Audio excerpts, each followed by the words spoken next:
ओम पृथिव्ये ओम विष्णवे ओम इंद्राय ओम इंद्राण्ये ओम प्रजापतये ओम सर्वेभ्यः ओम ब्रह्मणे ओम गणपतये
ભાવનો તેજ આવે, ભાવમાં ચૈતન્ય આવે, આવો ભાવ કરી અને વાછરા ભાવ બધાની અંદર સ્મરણ કરી અને આહુતિ આપવાની છે.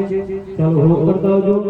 ઓમ સહસ્ર શ્રી વિકા પુરુષા સહસ્રં સહસ્ર ભાતા સર્વોમેકા જનાનંદમાર્ય ચંદ્રસાનુકૂલમ આસ્મા ઓમ વિદ્વચરાજાય સ્વાહા. હાલો આહુતિ ખાલી ના જવી જોઈએ. ઓમ વિદ્વચરાજાય ઓમ વિદ્વચરાજાય